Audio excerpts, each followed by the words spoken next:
Hello दोस्तों, my name is Sunil Ranjan and I am an English faculty member. मेरा नाम सुनील रंजन है और मैं इंग्लिश फैकल्टी मेंबर हूँ। मैं इंग्लिश पढ़ाता हूँ, इंग्लिश कम्युनिकेशन स्किल्स पढ़ाता हूँ और इंग्लिश ऑनर्स के स्टूडेंट्स को भी मैं गाइड करता हूँ।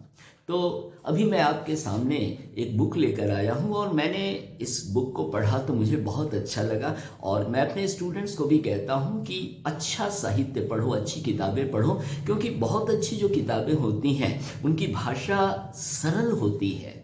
जो ऑर्डिनरी होती हैं उनमें कितने डिफ़िकल्ट वर्ड्स आते हैं, कितनी बार बाउंस कर जाता है, समझ में नहीं आता है कि कहा क्या जा रहा है। तो मैंने सोचा कि एक किताब मेरे हाथ लगी तो मैंने सोचा कि उसका रिव्यू करूं, क्योंकि मुझे वह किताब बहुत अच्छी लगी और वह किताब है रोमांसिंग विथ लाइफ। यह देवानंद की ऑटोबायोग्राफी है, आत्मकथा है देवानंद की। और इस किताब को पढ़ने में मुझे बड़ा मज़ा आया, क्योंकि मुझे लगा कि देवानंद मेरे सामने बैठे हुए हैं और सारी बात बता रहे हैं, हंस हंस कर उनकी दीवानगी दिखाई दे रही है और कितनी मस्ती से, कितने खुले मन से उन्होंने यह किताब लिखी है। तो रोमांसिंग विथ लाइफ, तो ज़िंदगी के साथ रोमांस करना, रोमांस का कितना खूबसूरत मीनिंग इन्होंने लेकर इस किताब की रचना की है। तो रोमांसिंग विथ लाइफ ये एक ऑटोबायोग्राफी है देवानंद की और इसको पेंगुइन इंडिया ने पब्लिश किया है। बहुत अच्छी किताब है और इसमें क्या है कि इसका जो प्रीफेस है, जो प्राकथन है, उसमें उन्होंने बड़ी विनम्रता से सबों के प्रति अपना आभार जताया है। इनके दर्शक काफ़ी रहे हैं और देवानंद की बहुत बड़ी फॉलोइंग भी रही है, क्योंकि एवरग्रीन हीरो, सदाबहार हीरो के नाम से इन्हें जाना गया। और इनकी फिल्मों में काफ़ी कुछ नयापन रहता था और हमेशा इनके अंत अंत तक इन्होंने अपनी फिल्म में कुछ नया देने की कोशिश की। एक बड़ी क्रांतिकारी विचारधारा को लेकर ये चलते थे और आधुनिकता तो इनमें कूट कूट कर भरी हुई थी। और ये नहीं देखते थे कि मैं किस देश का हूँ, बल्कि ये तो सारी दुनिया के थे। इनकी सोच में एक पैनापन था, एक दीवानगी थी, एक विस्तार था। तो ये किताब मुझे बहुत अच्छी लगी, रोमांसिंग विथ लाइफ। तो ज़िंदगी के बहुत सारे अनुभवों को इन्होंने इस किताब में लिखा है और जो प्रीफेस है, मतलब प्राकथन जो किसी पुस्तक का होता है, पहले के 2-3 पेजेस जिसमें राइटर्स अपनी बात कहते हैं, उसमें इन्होंने उनकी विनम्रता को देखकर मन खुश हो जाता है। इतना बड़ा स्टार लेकिन इतना सरल और सहज भाव से ये अपनी बातें कहते हैं, तो पढ़कर बहुत अच्छा महसूस होता है। और ये जो किताब है इसमें कहते हैं कि इनके जितने भी सारे एक्सपीरियंसेस लाइफ में रहे, जो भी अनुभव इनका जीवन में रहा, वो चमकते तारों की तरह रहा। देखिए कितना अच्छा है। और ये कहते हैं दे वर लाइक स्पार्कलिंग ज्यूल्स, मतलब चमचमाते हीरे की तरह ये सारे अनुभव थे। तो इतना पॉजिटिवली किसी बात को कहना बहुत अच्छा लगता है और देवानंद ने यह वर्ड यूज़ किया है तो मुझे बड़ा अच्छा लगा कि हर अनुभव को एक पॉजिटिव फ्रेम ऑफ माइंड में लेकर इन्होंने रिएक्ट किया है। और फर्स्ट चैप्टर में, जो पहला चैप्टर है, उसमें अपने ये जन्म के बारे में लिखते हैं, अपने परिवार के बारे में लिखते हैं कि कैसे उनके पिता उन्हें देवान कहते थे, तो और इनका नाम था धर्मदेव, तो फिर बाद में इनका नाम देव आनंद हो गया। और ये जितने भी चैप्टर्स इस बुक में हैं ये शिफ्टिंग हैं, मतलब ऐसा नहीं है कि सिलसिलेवार से बचपन से लेके और एक उम्र तक उन्होंने सिलसिलेवार सब कुछ दिया है, ऐसा नहीं है। कहीं कहीं से उन्होंने अपने अनुभवों को शेयर किया है। कभी बहुत आगे चले जाते हैं समय में, कभी बहुत पीछे चले जाते हैं। और जो इनके साथ फिल्म स्टार्स वगैरह, देशी विदेशी मूल के जो भी रहे, अमेरिका में इनका अनुभव कैसा रहा, क्रोशिया में कैसा अनुभव रहा, लंदन में कैसा अनुभव रहा, तो इन सारी बातों को इन्होंने लिखा है। और एक फ्लो है, कंटिन्यूटी है, ब्यूटी है। जब आप पढ़ेंगे तो आपको बहुत अच्छा महसूस होगा कि इतने रोचक तरीके से किसी फिल्म स्टार ने इतना अच्छा लिखा है। और शब्दों का जो यहाँ पे इन्होंने यूज़ किया है बहुत अच्छा, आपको लगेगा कि कितनी सहजता से कोई बात सरल शब्दों के माध्यम से भी कह सकता है। तो इस मामले में यह किताब लाजवाब है। और उसके बाद है कि आप कितनी जगह महसूस करेंगे कि बहुत अच्छे अच्छे विचार, बहुत महान विचार कभी कभी इनकी पुस्तक में देखने को मिलते हैं। जैसे एक इनकी फिल्म थी गाइड। गाइड बहुत हाई फिलॉसफी की फिल्म थी और गाइड का जो 2 वर्जन बना, एक इंग्लिश वर्जन और एक हिंदी वर्जन। तो हिंदी वर्जन जो ईस्टर्न सेटिंग को लेकर चला और जो वेस्टर्न वर्जन है वो वेस्टर्न फॉलोइंग उसकी हुई, लेकिन वो सुपर फ्लॉप हो गई फिल्म। लेकिन हिंदी वाली सुपर हिट हो गई और ये क्लासिक में मानी जाती है। मतलब गाइड को एक क्लासिक फिल्म का दर्जा दिया गया है इंडियन फिल्म इंडस्ट्री में।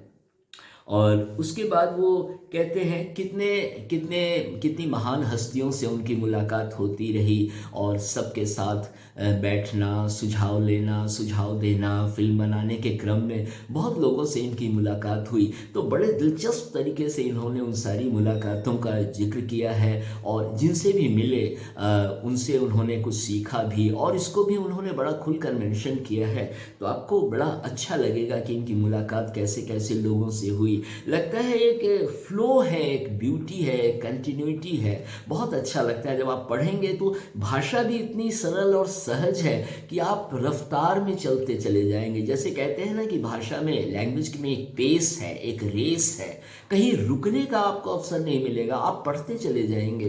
तो इस मामले में ये किताब लाजवाब है। और इसमें क्या है कि एक बड़ी क्रांतिकारी रोमांटिक ज़ील है, एक उत्साह है, एक दीवानगी है और जो विचार है वो बहुत ऑर्डिनरी भी नहीं है, लेकिन बहुत उसको सरल तरीके से कहा गया है और तब आपको फील होगा कि नहीं, वाकई इनकी बातों में बहुत दम है। और ये कितनी बार ऐसा पढ़ते समय मुझे पर्सनली महसूस हुआ कि ये समय से आगे चल रहे थे। और काफ़ी 87 वर्ष की उम्र में इनकी मृत्यु हुई, लेकिन इनकी जवानी इनके साथ बराबर बरकरार रही। एक नई सोच के साथ जीने का इनका जो नज़रिया था वह तो कमाल का रहा। और कितनी बार ये सामाजिक मुद्दों को भी लेकर उन्होंने फिल्म बनाई, जैसे फिल्म हकीकत थी या हम नौजवान थी या गाइड थी और द हरे रामा हरे कृष्णा, जिसमें इन्होंने जीनत अमान को लॉन्च किया।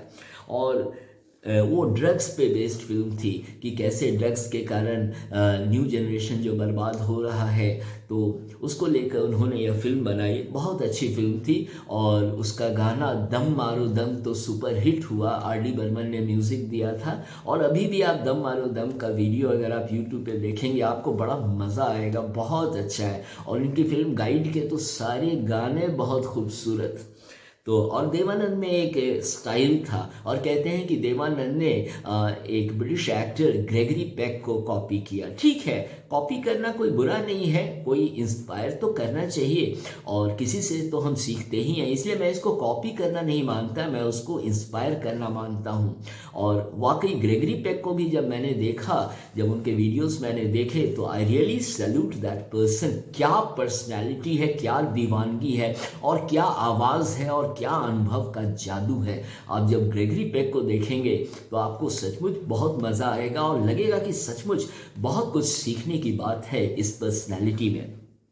और इस तरह और अंत में जो बुक समाप्त होती है तो वो कहते हैं my heart is singing, my heart is singing. तो और फिर उन्होंने मेंशन किया है अपने एक गीत का जो उन्होंने फिल्म में गाया था, गाता रहे मेरा दिल तू ही मेरी मंजिल हो, कहीं बीते ना ये रातें, कहीं बीते ना ये दिन, कहीं बीते ना ये रातें, कहीं बीते ना ये दिन, गाता रहे मेरा दिल।